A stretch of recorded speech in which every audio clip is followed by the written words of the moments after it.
Welcome to A9 TV news bulletin లో ముందుగా headlines చూద్దాం. జంగారెడ్డిగూడెంలో పవన్ సినిమా సంబరాలు పాలాభిషేకం చేసిన చిర్రి బాలరాజు జన సైనికుల ఉత్సాహానికి అభిమానుల జోష్. పవన్ సినిమాను ఉచితంగా ప్రదర్శించిన అభిమానులు.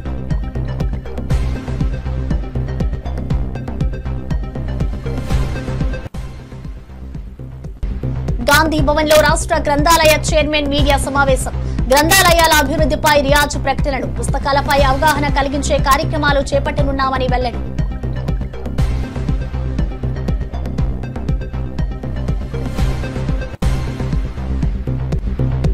బీసీలను కోపానికి గురి చేసిన రామచందర్ వ్యాఖ్యలు. బీసీలకు క్షమాపణ చెప్పాలని మెట్టు సాయి కుమార్ డిమాండ్. బీసీ సంఘాల ఆందోళనలో ముదురుతోన్న వివాదం.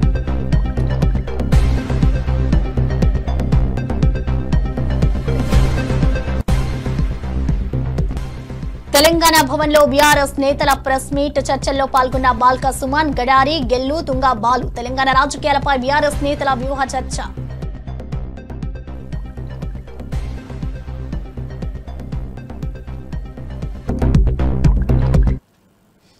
ఏలూరు జిల్లా జంగారెడ్డిగూడెంలో పవన్ కళ్యాణ్ అభిమానులు హరిహర వీరమల్లు చిత్ర విడుదల సందర్భంగా భారీ సంబరాలు నిర్వహించారు. పోలవరం ఎమ్మెల్యే చిర్రి బాలరాజు ఆధ్వర్యంలో భారీ ర్యాలీ నిర్వహించి పవన్ కళ్యాణ్ చిత్రపటానికి పాలాభిషేకం చేశారు. అదేవిధంగా కేక్ కట్ చేసి పవన్ అభిమానుల జోష్ను పెంచారు. ఈ సందర్భంగా జన సైనికులకు మరియు అభిమానులకు ఉచితంగా చిత్ర ప్రదర్శన చేపట్టారు.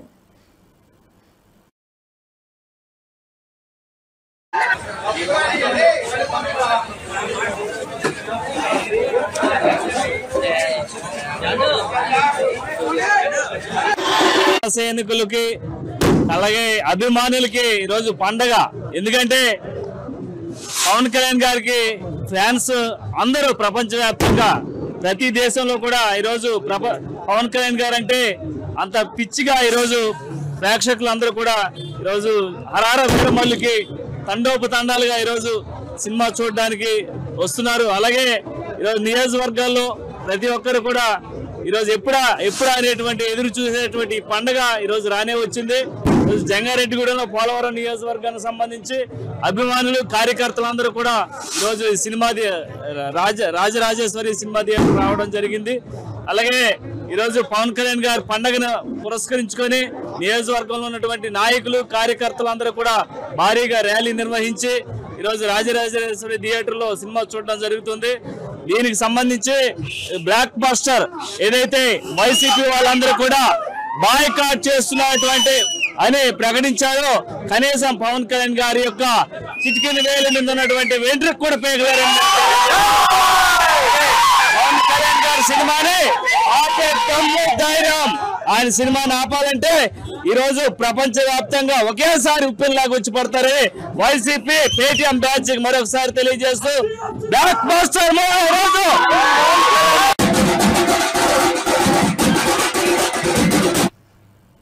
రాష్ట్ర గ్రంథాలయ చైర్మన్ శ్రీ రియాజ్ గారి ప్రెస్ మీట్ గాంధీ భవన్ లో విజయవంతంగా జరిగింది. ఈ సమావేశంలో ఆయన పుస్తకాల ప్రాధాన్యంతో పాటు గ్రంథాలయాల అభివృద్ధిపై కీలకమైన అంశాలను ప్రస్తావించారు. రియాజ్ గారు గ్రంథాలయాల అభివృద్ధికి సంబంధించిన ప్రణాళికలను వివరించారు. పుస్తక ప్రియులను ఆకర్షించే విధంగా కార్యక్రమాలు నిర్వహించేందుకు చర్యలు తీసుకుంటామని తెలిపారు.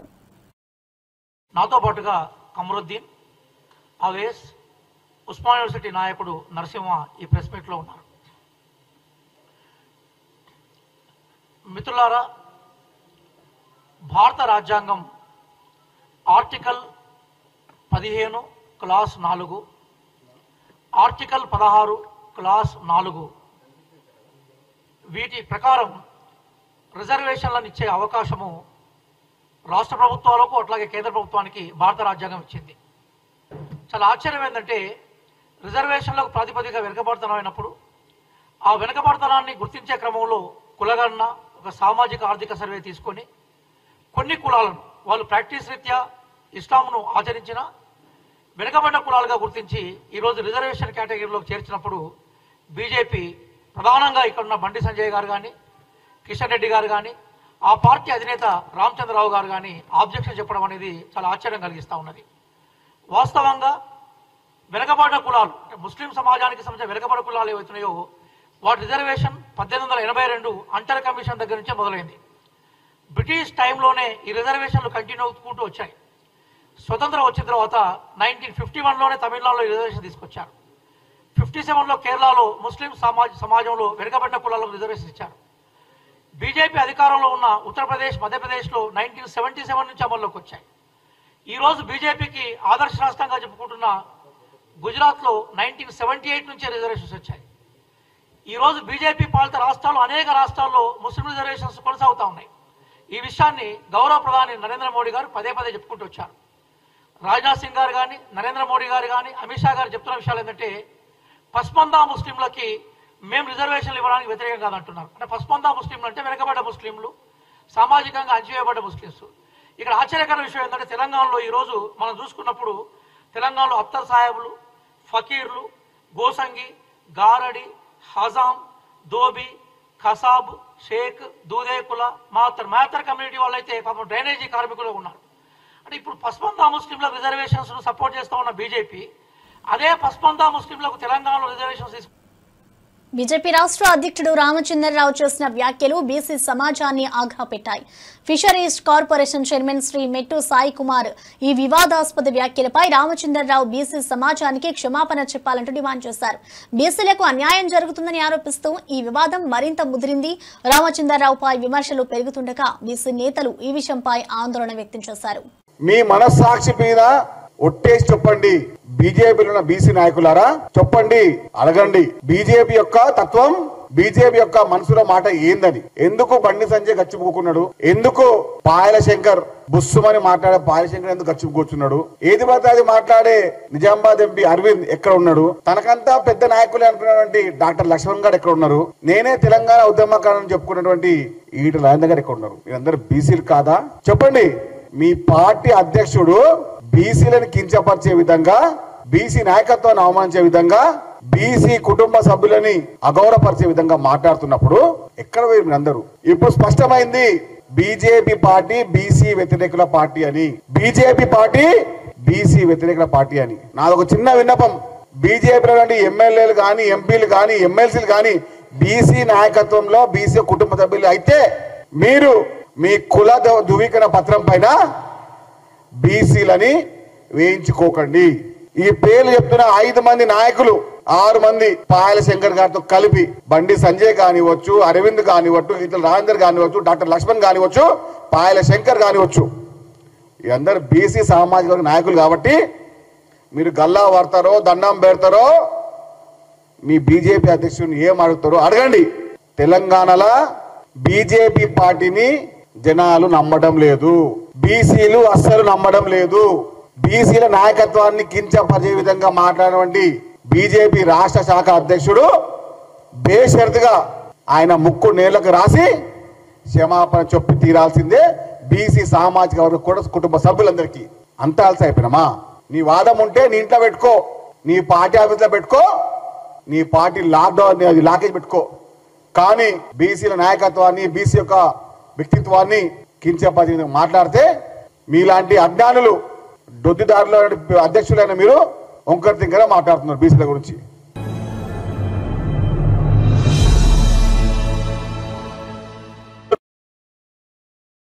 మీ మనస్సాక్షి మీద ఒట్టేసి చెప్పండి, బీజేపీలో ఉన్న బీసీ నాయకులారా చెప్పండి, అడగండి. బీజేపీ యొక్క తత్వం, బీజేపీ యొక్క మనసులో మాట ఏందని. ఎందుకు బండి సంజయ్ గచ్చిపుకున్నాడు? ఎందుకు పాయల శంకర్ బుస్సుమని మాట్లాడే పాయల శంకర్ ఎందుకు గచ్చిపుకూర్చున్నాడు? ఏది పడితే అది మాట్లాడే నిజామాబాద్ ఎంపీ అరవింద్. తెలంగాణ భవన్లో బీఆర్ఎస్ నేతలు ప్రెస్ మీట్ నిర్వహించి పలు కీలక అంశాలపై చర్చించారు. బాల్కా సుమన్, గడారి, గెల్లు శ్రీనిలు మరియు తుంగా బాలు పాల్గొన్న ఈ సమావేశం రాష్ట్రంలో రాజకీయ వేడి పుట్టించింది. నేతలు తెలంగాణ అభివృద్ధి, రాజకీయ వ్యూహాలు మరియు ప్రస్తుత పరిస్థితులపై తమ అభిప్రాయాలను వ్యక్తం చేశారు. ఈ సందర్భంగా బీఆర్ఎస్ నాయకులు ప్రభుత్వానికి పలు సూచనలు ఇచ్చారు.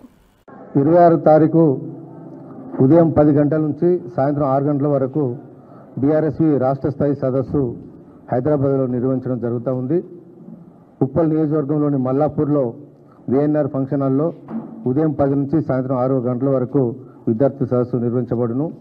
మార్నింగ్ సెషన్కు మాజీ మంత్రివర్యులు హరీష్ రావు గారు, అదేవిధంగా మధ్యాహ్నం లంచ్ తర్వాత దేశపతి శ్రీనివాస్ గారు, మాజీ మంత్రివర్యులు జగదీశ్వర్ రెడ్డి గారు, అదేవిధంగా చివరికి BRS party working president KTR గారు ఈ సమావేశాన్ని ముగించడానికి వస్తారు. కాబట్టి రాష్ట్ర వ్యాప్తంగా ఎవరైతే యాక్టివ్ ఉన్న మా విద్యాదీపం నాయకులందరూ కూడా ఆ సమావేశానికి రాబోతూ ఉన్నారు.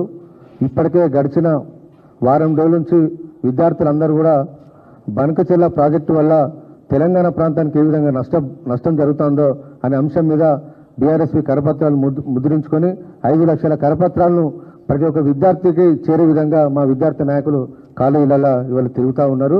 రేపటి వరకు ఆ కార్యక్రమం ముగుస్తుంది. వాళ్ళందరి ప్రతినిధులతోని రాష్ట్ర వ్యాప్తంగా ఉన్న వచ్చే ప్రతినిధులందరితోని పెద్ద సదస్సు నిర్వహించబోతా ఉన్నాం. ఇవాళ కాంగ్రెస్ ప్రభుత్వం వచ్చిన తర్వాత కేసీఆర్ గారు కాళేశ్వరం ప్రాజెక్టు నిర్మించి తెలంగాణ రైతాంగానికి నీళ్లు అందిస్తే ఇవాళ 26 తారీఖు ఉదయం 10 గంటల నుంచి సాయంత్రం 6 గంటల వరకు బీఆర్ఎస్వి రాష్ట్ర స్థాయి సదస్సు హైదరాబాద్లో నిర్వహించడం జరుగుతూ ఉంది. ఉప్పల్ నియోజకవర్గంలోని మల్లాపూర్లో VNR ఫంక్షన్ హాల్లో ఉదయం 10 నుంచి సాయంత్రం 6 గంటల వరకు విద్యార్థి సదస్సు నిర్వహించబడును. మార్నింగ్ సెషన్కు మాజీ మంత్రివర్యులు హరీష్ రావు గారు, అదేవిధంగా మధ్యాహ్నం లంచ్ తర్వాత దేశపతి శ్రీనివాస్ గారు, మాజీ మంత్రివర్యులు జగదీశ్వర్ రెడ్డి గారు, అదేవిధంగా చివరికి BRS party working president KTR గారు ఈ సమావేశాన్ని ముగించడానికి వస్తారు. కాబట్టి రాష్ట్ర వ్యాప్తంగా ఎవరైతే యాక్టివ్ ఉన్న మా విద్యాదీపం నాయకులందరూ కూడా ఆ సమావేశానికి రాబోతూ ఉన్నారు. ఇప్పటికే గడిచిన వారం రోజుల నుంచి విద్యార్థులందరూ కూడా బనకచెర్ల ప్రాజెక్టు వల్ల తెలంగాణ ప్రాంతానికి ఏ విధంగా నష్టం జరుగుతుందో అనే అంశం మీద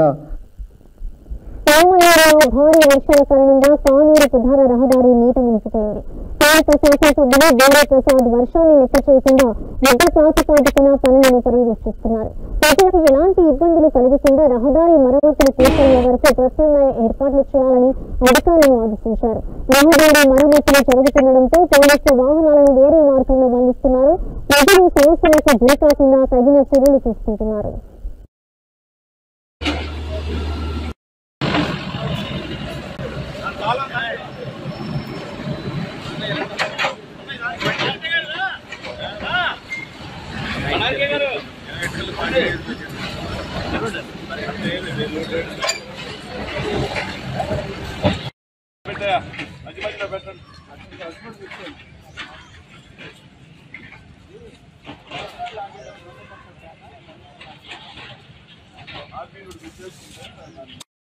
ప్రధాన రహదారి గత సంవత్సరం వరదలప్పుడు కూడా ముంపుకు గురయ్యి దాదాపు 3 అడుగులు 4 అడుగులు లోతులో నీరు చేరిపోయింది. అప్పుడు కూడా రోడ్డు ఏదైతే డ్యామేజ్ అయిందో ఆ రోడ్డుని రాత్రికి రాత్రి రిపేర్ చేసి రోడ్డు నిర్మాణం చేయడం జరిగింది. మళ్ళీ సంవత్సర కాలం తర్వాత మొన్న ఒక్కరోజు కురిసిన అధిక వర్షం వలన ఈ కానూరు ప్రాంతంలో, అంటే గత సంవత్సరం పనిచేసిన ప్రాంతం కాకుండా కొద్దిగా పల్లపు ప్రాంతంలో ఇదే ప్రధాన రహదారిలో మళ్ళీ 2 నుంచి 3 అడుగుల వరకు కూడా ఈ యొక్క వర్షపు నీరు చేరటం, అంటే ఈ అటు ఇటు ఉన్న డ్రైనేజీల ఆక్రమణలకు గురయ్యి నీరు పారుదల కాక నీరు నిలబడిపోవటం వలన రోడ్ అంతా కూడా డ్యామేజ్ అయింది.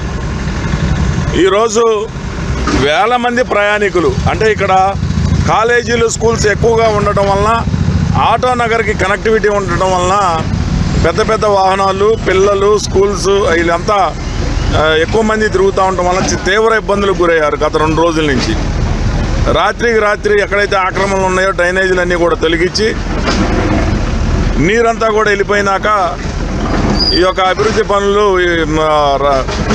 ఎమర్జెన్సీ వర్క్ విమర్శించే వాళ్ళకి తెలవాలి గతంలో ఏం జరిగింది, ఇప్పుడేం జరుగుతుంది ఈ గ్రామంలో అనేది.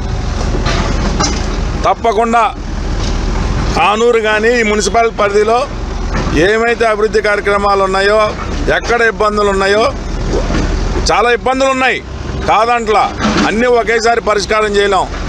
ఒకటొకటిగా ప్రధానంగా ఎక్కడైతే తీవ్ర ఇబ్బందులకు గురవుతున్నారో ప్రజలు ఆ సమస్యలన్నీ ఒక్కొక్కటి పరిష్కారం చేసుకుంటాం. ఇక్కడ గతంలో ఉన్న పాలకులు, స్థానిక పాలకులు వాళ్ళ ఇష్టానుసారం అభివృద్ధి అనేది ఒక పద్ధతి ప్రకారం చేయకుండా ఇష్టానుసారం దీన్ని గాలికి వదిలేశారు. ఇది ఒక గాడిలో పెడతాం. తప్పకుండా ఈ 4 సంవత్సరాల్లో పూర్తి స్థాయిలో అభివృద్ధి చేస్తాం. ప్రభుత్వంపై పాది శ్రీనివాస ఫోన్ ట్యాపింగ్ ఆరోపణలను ఖండిస్తూ మా నాయకుడు దమ్మున్నోడు అని పేర్కొన్నారు. మా ప్రభుత్వానికి ఆ అవసరం లేదని ధీమా వ్యక్తం చేశారు. కాంగ్రెస్ పార్టీలో అంతర్గత ప్రజాస్వామ్య విలువలు ఉన్నాయంటూ ఆది శ్రీనివాస్ ప్రశంసించారు. ఫోన్ ట్యాపింగ్ ఆరోపణలపై ఆయన ప్రశాంతంగా వివరణ ఇచ్చారు. ఈ వ్యాఖ్యలు రాజకీయ వర్గాల్లో చర్చకు దారితీశాయి. ట్యాపింగ్ లో బీఆర్ఎస్ పాపం పండింది, ప్రతిపక్షానికే పరిమితమైంది. లోకసభ ఎన్నికలకు వచ్చే వరకు జీరోకే పరిమితమైన వాళ్ళ తీరులో మార్పు కనిపించడం లేదు. వారి మకిలి మాకంటించే ప్రయత్నం చేస్తున్నారు, వారి బురద మాకంటించే ప్రయత్నం చేస్తున్నారు, వాళ్ళ ఆలోచనలు మాకున్నట్లుగా చెప్పే ప్రయత్నం చేస్తున్నారు. ఈరోజు సిట్ ఆఫీసు ముందు టెలిఫోన్ ట్యాపింగ్ సంబంధించినటువంటి ఆ పాపంలో ఉన్నటువంటి వాళ్ళందరూ కూడా సిట్ దగ్గర క్యూ కడుతున్నారు. సూత్రధారులు దొరకవలసిన అవసరం ఉంది, పాత్రధారులు దొరకవలసిన అవసరం ఉంది. ఎక్కడో అమెరికాలో ఉన్న మన భారతదేశ చట్టం ఔన్నత్యాన్ని ఈ సందర్భంగా మనం చట్టం తన పని తను చేసుకపోతుందని చెప్పండి నిదర్శనంగా కలుగులో దాక్కున్నప్పుడు కూడా ఈరోజు తప్పలేదు సిట్టు ముందుకు రావడానికి, విచారణలో పాల్గొనడానికి కోసం అనేటువంటి మాట సందర్భంగా చెప్తూ ఈరోజు చట్టాన్ని గౌరవించాల్సింది పోయి ఈరోజు వాళ్ళు ఈ టెలిఫోన్ ట్యాపింగ్ లో మేమేదో టెలిఫోన్ ట్యాపింగ్ చేస్తున్నాం చెప్పినటువంటి ఓ దురుద్దేశాన్ని అపవాదును ఈరోజు మాకు అందించేటువంటి మాకు చెప్పేటువంటి ప్రయత్నం చేస్తున్నారు. అసలు మా నాయకుడు దమ్మున్నాడు, మీలాగా టెలిఫోన్ ట్యాపింగ్ చేసి పరిపాలన చేయాలని చెప్పిన ఆలోచన ఉన్నటువంటి వ్యక్తిత్వం ఉన్నవాడు కానే కాదని చెప్తున్నా. మా కాంగ్రెస్ పార్టీలో అంతర్గత ప్రజాస్వామ్యం కూడా కాస్త ఎక్కువ, మీలాగా నియంతృత్వ పోకలు మా పార్టీలో లేవు. ఈరోజు అందరికీ అన్ని అవకాశాలు ఇస్తూ ఎవరి గౌరవాన్ని వారికి ఇచ్చి ఈరోజు పరిపాలన సాగిస్తూ ముందుకు పోతున్నటువంటి తీరుతెన్నులు ఈరోజు మా కాంగ్రెస్ పార్టీ ఆధ్వర్యంలో గౌరవ ముఖ్యమంత్రి రేవంత్ రెడ్డి గారి నాయకత్వంలో జరుగుతూ ఉంటే ఈరోజు మా ప్రతిపక్ష నేత రాహుల్ గాంధీ గారు ఇచ్చినటువంటి నైతిక విలువలు తీసుకొని మేము ముందుకు పోతుంటే తెలంగాణలో చేపట్టిన కులగణన సర్వే విధి విధానాలు, అసెంబ్లీలో ఆమోదం పొందిన బిల్లు వివరాలను టీపీసీసీ చీఫ్ మహేష్ కుమార్ గౌడ్ మల్లికార్జున ఖర్గే మరియు రాహుల్ గాంధీకి వివరించారు. 2 గంటల పాటు జరిగిన ఈ సమావేశంలో ఖర్గే మరియు రాహుల్ గాంధీ అందించిన సమాచారం, వినతులను జాగ్రత్తగా విన్నారు. బీసీ రిజర్వేషన్లను 9వ షెడ్యూల్లో చేర్చేలా పార్లమెంటులో పోరాడాలని మహేష్ కోరారు. ఖర్గే గారి నివాసంలో ఖర్గే గారితో అదేవిధంగా మా యువ నాయకుడు రాహుల్ గాంధీ గారితో తెలంగాణ రాష్ట్రంలో చేపట్టినటువంటి కుల సర్వే విధి విధానాలు, ఎన్నికలకు ముందు మేము ఇచ్చినటువంటి వాగ్దానంలో ఒక అంశమైనటువంటి 42% రిజర్వేషన్ స్థానిక సంస్థల్లోనూ విద్యా ఉపాధిలోనూ తీసుకొచ్చిన 2 చట్టాల గురించి, కుల సర్వే శాస్త్రీయబద్ధంగా చేసినటువంటి తీరు తెన్నుల గురించి వారికి ముఖ్యమంత్రి గారు, డిప్యూటీ ముఖ్యమంత్రి గారు, మేము మాతో పాటు ఎక్స్పర్ట్ కమిటీ సభ్యులందరూ కూడా వివరించడం జరిగింది. కుల సర్వే శాస్త్రీయబద్ధంగా దాదాపు 1,00,000 మంది ఎమ్యూనిటీస్ ఏ విధంగా చేసినారో వారికి విపులంగా వివరించడం జరిగింది. దాదాపు 2 గంటల పాటు మేమందరం ఇచ్చినటువంటి సమాచారాన్ని, మా వినతుల్ని మాన్య ఖర్గే గారు, రాహుల్ గాంధీ గారు విన్నారు. భారత చైతన్య యువజన పార్టీ అధ్యక్షుడు రామచంద్ర యాదవ్ కమ్మ, రెడ్డి కులాలపై సంచలన వ్యాఖ్యలు చేశారు. దేశానికి స్వాతంత్ర్యం వచ్చినప్పటి నుండి ఈ 2 కులాలే పాలిస్తున్నాయని ఆరోపించారు.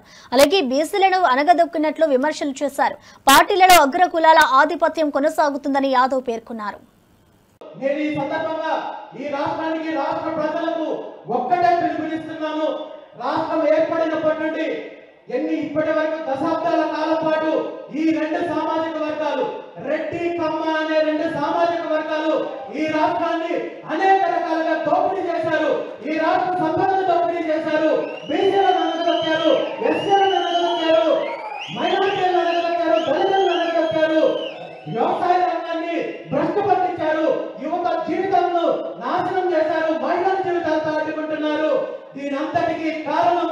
మీకు ప్రజలు ఇచ్చిన అధికారాన్ని అడ్డం పెట్టుకొని ఈ రోజు రాష్ట్రాన్ని భ్రష్టు పట్టించారు. కాబట్టి ఈ రోజు రాష్ట్ర ప్రజలకు నేను ఒకటే పిలుపునిస్తున్నాను. వచ్చే ఎన్నికలకి రాబోయే రోజుల్లో ఇప్పటి వరకు ఎవరైతే దోపిడీ చేసిన ఈ రెండు వర్గాలు ఉన్నాయో వీళ్ళకి పూర్తి స్థాయిలో ఈ రెండు సామాజిక వర్గాల నుండి రాష్ట్ర రాజకీయాల నుండి బహిష్కరించాల్సిన అవసరం ఉందని చెప్పి ఈ సందర్భంగా రాష్ట్రానికి రాష్ట్ర ప్రజలకు పిలుపునిస్తున్నాను. ఇది వచ్చే స్థానిక ఎన్నికల్లోనే ఏ ఒక్క కమ్మ సామాజిక వర్గం నుండి రెడ్డి సామాజిక వర్గం నుండి ఒక్కరికి కూడా ప్రోత్సహించేది కానీ ఓట్లు వేసే ప్రయత్నం జరగకూడదని చెప్పి ఈ సందర్భంగా నేను తెలియజేస్తున్నాను. అదేవిధంగా వచ్చే సాధారణ ఎన్నికల్లో ఈ రాష్ట్రం నుండి ఒక్క కమ్మ సామాజిక వర్గం నుండి కానీ రెడ్డి సామాజిక వర్గం నుండి కానీ ఒక్కరు కూడా అసెంబ్లీకి కానీ పార్లమెంటుకు కానీ వెళ్ళకుండా చూడాల్సిన బాధ్యత మనందరికీ ఉందని చెప్పి ఈ సందర్భంగా తెలియజేస్తూ ఆ బాధ్యత భారత చైతన్య యువజన పార్టీ తీసుకుంటుందని చెప్పి ఈ సందర్భంగా తెలియజేస్తూ ఈ రాష్ట్రంలో జరుగుతున్న అరాచకానికి, అవినీతికి, దోపిడీకి ఈ రెండు సామాజిక వర్గాలే కారణము. ఇప్పటి వరకు మీరు చేసిన దోపిడీ కూటమి నాయకుల తీరు ఏరుదాటాక తెప్ప తగలేసినట్లుగా ఉందనే విమర్శలు వినిపిస్తున్నాయి. ఎన్నికలకు ముందు ఇంటింటికి ఆడబిడ్డ నిధి అంటూ ప్రతిజ్ఞలు చేసిన నాయకులు ఇప్పుడు ఆ పథకం అమలు చేయాలంటే ఆంధ్రప్రదేశ్ ని అమ్మేయాలంటూ మంత్రి అచ్చెన్నాయుడు చేసిన వ్యాఖ్యలు వివాదాస్పదంగా మారాయి. ఆ హామీలపై అంచనాలు లేకుండా ఇచ్చారా అనే ప్రశ్నలు ప్రజల్లో కలవరం రేపుతున్నాయి. నిజంగా అచ్చెన్నాయుడు గారు మాట్లాడినటువంటి మాటలకి మహిళా లోకమంతా కూడా నిజంగా నిద్రపోయినటువంటి సందర్భం. ఏదైతే ప్రతి నెల కూడా మీరు ఇస్తానన్నటువంటి 15,000 రూపాయల ఆడబిడ్డ నిధి కింద మరి సంవత్సరం కాలంగా మరి ఎగ్గొట్టినటువంటి పరిస్థితులు మనం రాష్ట్రంలో చూసాం. ఈరోజు ఆయన నిజంగా మహిళలను ఉద్దేశించి మాట్లాడిన మాటలు కూడా నిజంగా రాష్ట్రంలో మహిళలందరూ కూడా ముక్కు మీద వేలేసినటువంటి పరిస్థితి. మీకు ఆడబిడ్డ నిధి ఇవ్వాలంటే రాష్ట్రాన్నే అమ్మాలి అనేటువంటి ఆయన మాటల్ని మహిళలుగా మేము తీవ్రంగా ఖండిస్తా ఉన్నాం. ఎందుకంటే కూటమి ప్రభుత్వం వచ్చిన తర్వాత ఈ 13 నెలల కాలంలో ఎక్కడా కూడా ఇస్తానన్నటువంటి సూపర్ 6 కానివ్వండి, సూపర్ 7 కానివ్వండి ఏ కార్యక్రమాలు చేయకుండా ప్రజల్ని ఇంకా మోసం చేస్తూ సాక్షాత్తు ఒక మంత్రి గారే మహిళలకి ఈ పథకం ఇవ్వాలి అనంటే రాష్ట్రాన్ని అమ్మాలనేటువంటి మాటల్ని మరి గతంలో మీరు జగన్మోహన్ రెడ్డి గారి కన్నా మేము ఎక్కువ ఇస్తాము, జగన్మోహన్ రెడ్డి గారు ఇచ్చేటువంటి పథకం ఎక్కడా కూడా ఎప్పుడు కూడా ఆగదని చెప్పారు కదా. ఇంటింటికి తిరిగి కరపత్రాలు కూడా పంచారు కదా, మేము ప్రతి పథకం ఇంప్లిమెంటేషన్ చేస్తామని. ఈ రోజున కూటమి ప్రభుత్వం వచ్చిన తర్వాత ఏడాదికి సుమారుగా 32,400 కోట్ల రూపాయలు ఈ పాటికి అంటే మీరు ఇస్తానన్నటువంటి ఏదైతే ఆడబిడ్డ నిధి కింద డబ్బులున్నాయో ఆ డబ్బులు మహిళల అకౌంట్లో జమ పడాలా. ఈ 13 నెలల కాలంలో వాళ్ళు లాస్ అయ్యారనేటువంటిది వినబడతా ఉంది. అలాగే మా జగన్మోహన్ రెడ్డి గారి హయాంలో ఇస్తానన్నటువంటి పథకాలు నేరుగా కానివ్వండి, డీబీటీ ద్వారా కానివ్వండి ఎక్కడా కూడా ఆగకుండా ఆ రోజేమో జగన్మోహన్ రెడ్డి గారు ఇస్తుంటేనేమో శ్రీలంకగా మారిపోతుంది జగన్మోహన్ రెడ్డి గారి పాలనని మీరే ఎద్దేవా చేశారు. ఈ రోజున మీరు ఎన్నికల ముందు సూపర్ 6 గా ప్రకటించిన పథకాలు గెలిచాక సూపర్ చీటింగ్ గా మారాయని ప్రజలు తీవ్ర అసంతృప్తి వ్యక్తం చేస్తున్నారు. సీఎం జగన్ గత 5 ఏళ్లలో ఇచ్చిన పథకాలన్నీ ఆపేశారు. అలాగే వారిచ్చిన హామీలలో ఏదీ సరిగా అమలు చేయడం లేదనే విమర్శలు ఉంటున్నాయి. నారా చంద్రబాబు నాయుడు చేసిన మోసంపై రాష్ట్రంలోని ఆడబిడ్డలందరూ కేసులు పెట్టాలని పిలుపు వినిపిస్తోంది.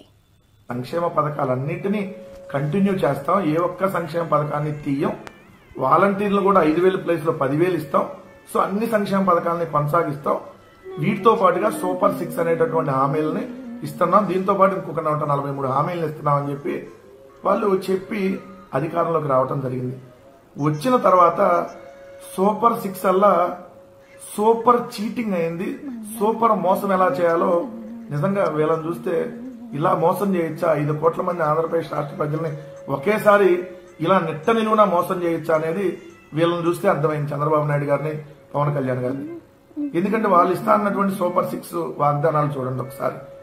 సూపర్ 6 లో నీకు 15,000, నీకు 15,000 ఒకటి స్కీమ్ తల్లికి వందనం. 2 నీకు 18,000, నీకు 18,000 ఆడబిడ్డ నిధి. 3 నీకు 20,000, నీకు 20,000 ప్రతి రైతన్నకు అన్నదాత సుఖీభవ. 4 నీకు 36,000, నీకు 36,000 నిరుద్యోగ వృత్తి నెలకు 3,000 చొప్పున. 5 ఉచిత బస్సు ఎక్కడికైనా ప్రయాణం చేయండి. 6 ఏదైతే 3 గ్యాస్ సిలిండర్లు ఉచితంగా. వీటిలో మీరు చూస్తే ఈ 13.5 కాలంలో అంటే మొట్టమొదటి ఏడాది మీరు చూస్తే 15,000 ప్లేస్ లో గుండు సున్నా. రెండో ఏడాది ఆ 15,000 ప్లస్ 15,000 కలిపి 30,000 రూపాయలు రాష్ట్ర ప్రజలకి ఏదైతే అమ్మఒడి అంటే తల్లికి వందనం కింద వీళ్ళు అందించాలి. కేంద్ర ప్రభుత్వం వాటా త్వరలో జమ చేయబడుతుంది. బ్యాంక్ పేరు యూనియన్ బ్యాంక్ ఆఫ్ ఇండియా, ఖాతా నెంబర్ సో గ్రామ వార్డు సచివాలయం శాఖ, గవర్నమెంట్ ఏపీ. 8,800 అంటే 15,000 పోయింది, 13,000 పోయింది, 8,800, 9,000, ఇంకొంతమందికి అయితే గుండు సున్నా. మహాకవి జాషువా తన సాహిత్యంతో అణగారిన వర్గాలకు స్ఫూర్తినిచ్చిన వ్యక్తి. అంబేద్కర్ ఆశయాలకు అనుగుణంగా వెనుకబడ్డ కులాలకు అండగా జగన్ గారి పాలన నిలిచింది. ఇప్పటికీ ఎస్సీలుగా పుట్టాలని ఎవరైనా కోరుకుంటారా అని చంద్రబాబు వివక్ష చూపిన సంగతి తెలిసిందే. అణగారిన వర్గాలకు విద్య, వైద్యం, ఆర్థిక పురోగతిని అందించడమే లక్ష్యంగా జగన్ గారి పాలనను తిరిగి తెచ్చుకోవాలని ఆలోచన చేస్తున్నామని టీజేఆర్ సుధాకర్ బాబు గారు వ్యాఖ్యానించారు.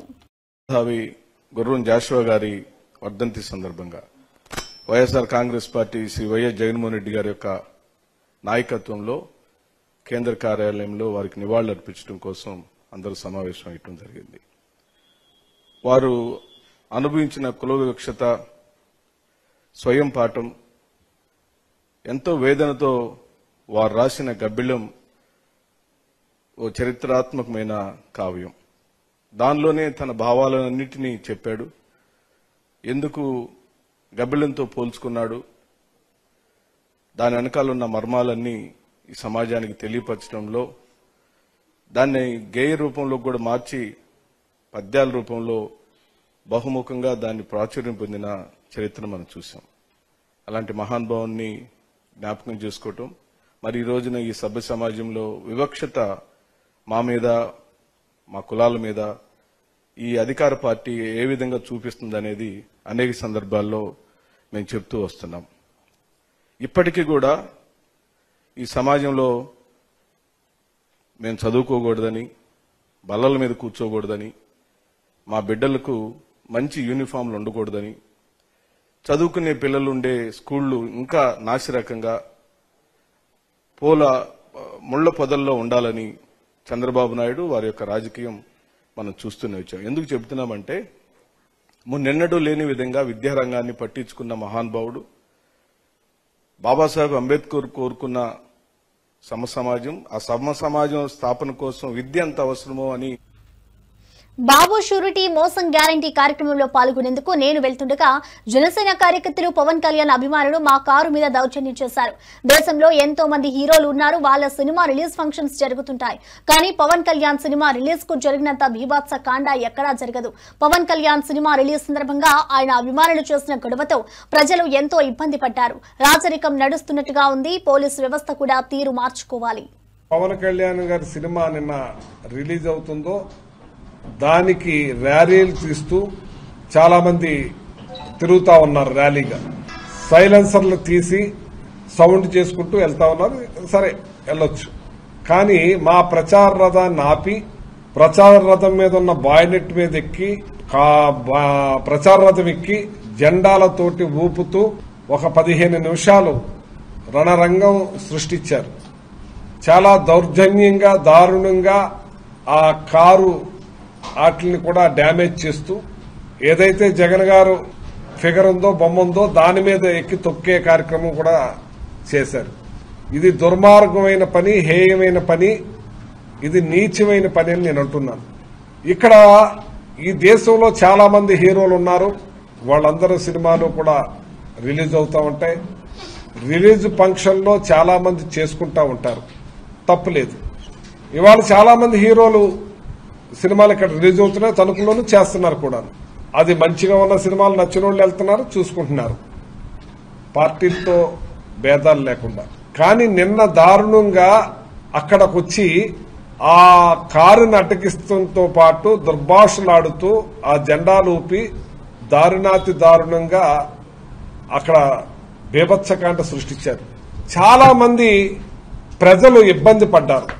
ఆ ప్రజలు ట్రాఫిక్ జామ్ అయి ఆ పొల్యూషన్ సౌండ్ తోటి చాలా ఇబ్బంది పెట్టే కార్యక్రమం చేశారు. ఇది ఎంతవరకు తగునని నేను అంటున్నాను.